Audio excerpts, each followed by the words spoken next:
Bom dia, queridos estudantes. Vamos lá falar sobre as sequências recursivas. No ano, vocês sabem no ano o que é sequências recursivas? São sequências que dependem do termo anterior. Então, dependem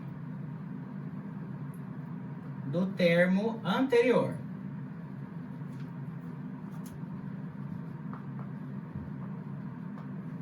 Ah, professor, quais sequências são essas? Por exemplo, os múltiplos, né? Por exemplo, os números pares, números ímpares, tá? Números pares e ímpares. E sequências que têm uma lógica, tá? Então, eu vou colocar aqui, por exemplo, ó, os múltiplos de 5. É um tipo de sequência recursiva. 0, 5, 10, 15... 20 e por aí vai. Por quê, pessoal? Porque vai aumentando de 5 em 5. Então, tem uma lógica, tá? Então, sequências recursivas tem lógica. Vou colocar isso, tá? Porque as sequências não recursivas não vai ter lógica, tá? Depois o professor vai falar sobre isso. E aí, eu tenho os números pares. Quem são os números pares? Hein? Números pares é 0, 2, 4, 6, por aí vai, 8, 10, 12, né? Então, vai aumentando aqui de 2 em 2. Também por isso que é uma sequência recursiva, tá? Vai aumentando de 2 em 2. E os ímpares a mesma coisa, tá? Sequência dos números ímpares também vai aumentando de 2 em 2. Então, 1, 3, 5, 7, por aí vai. Também vai aumentar de 2 em 2. Certinho, galera? Então, vou fazer um exemplo para vocês. Ó, 1, 4, 7. Quais são os próximos termos? Aqui, vai ficar qual? Ó, aqui aumentou 3. Aumentou 3.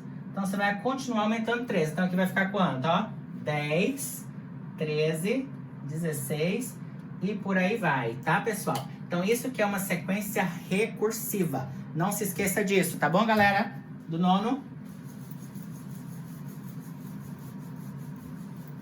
E aí, eu vou ter as sequências não recursivas, tá?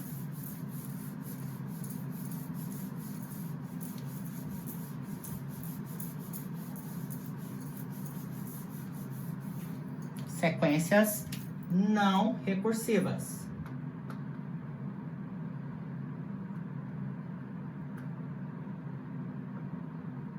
O que são sequências não recursivas?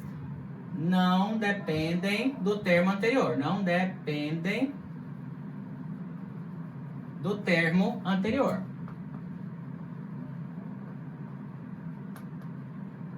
Certo? Então, quais sequências são essas que não dependem do termo anterior? São as que não têm lógica, tá? Não tem uma lógica. Ok? E aí, que essas sequências, quais são? Ó, tem um monte, tá? Então, vocês têm que lembrar. As casas do pi, por exemplo. O que mais? Além das casas do pi. Os números primos. Tá? E vários outros aí, tá, pessoal? Só tô dando 2 exemplos, mas tem vários outros exemplos, tá? Então, vamos verificar esse aqui, os números primos primeiro. Dessas sequências não recursivas, tá? Então, quais são os números primos? 2, 3, 5, 7, 11, 13, 17, 19 e por aí vai. O que aconteceu aqui, ó?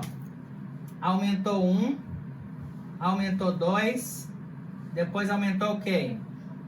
2 de novo, aumentou 4, aumentou 2. Então, não tem uma sequência certa, tá? Então, por isso que não tem uma lógica. Então, por isso que fica uma sequência não recursiva.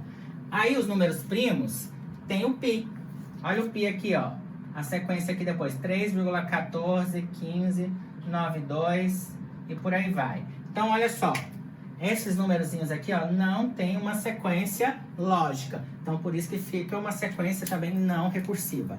Tá bom? Certo? Então, sequência recursiva não tem uma lógica. Por exemplo, aqui, ó, eu poderia também colocar isso aqui, ó. Outro exemplo, né? 1, 2, 2, 2, 3, 4, 4, 4, 4, 5. Por aí vai. Não sei nem qual que é o próximo termo. Não tem nem como eu defini-lo. Então, por isso que fica uma sequência não recursiva, tá? O pessoal agora vai falar dos fluxogramas, tá? Vamos lá. Como é que vai funcionar o fluxograma?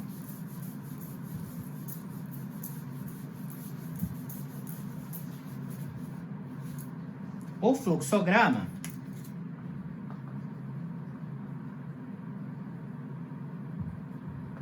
é uma sequência de passos, tá? É uma sequência de passos para resolver um problema ou um procedimento, tá? Para resolver um problema, certo? Então, o que é um fluxograma? É a sequência de passos para resolver um problema. Aí eu tenho que lembrar que eu tenho uma forma abolada, tá? Que eu vou falar o que indica.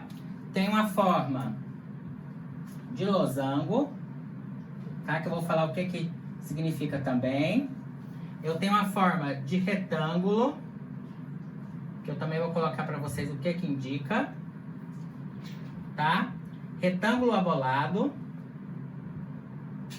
Retângulo abolado, que eu vou colocar para vocês também o que indica, tá? É um retângulo assim, ó, mais ou menos, faz mais ou menos isso. Eu tenho também as setas, que eu vou falar para vocês também o que indica. Que mais, hein, galera? Além desses, o paralelogramo, tá bom? Que é o que eu vou também colocar o que significa, certo? Para vocês. Então, vamos lá, ó. A parte abolada significa início ou fim do processo, tá? O losango são as perguntas, ok? O retângulo são os cálculos. Retângulo abolado são as respostas dos cálculos, tá? Setas indicam o caminho a ser percorrido. E o paralelogramo significa o armazenamento dos dados. Armazena os dados, tá? Certinho? Então, é isso que significa um fluxograma, é a sequência de passos para resolver um problema. Aonde a gente utiliza esse fluxograma, pessoal? Na engenharia, na arquitetura, nas línguas, né? Na linguagem, o pessoal da linguagem utiliza muito, ciências sociais, ciências. Então, é bem vasto esse conhecimento. Então, muitas áreas utilizam o fluxograma para resolver um determinado problema ou para justificar algo, ou organizar um procedimento, o que quer que seja, tá? Então, agora nós vamos fazer um em específico, tá? Para fixar aí.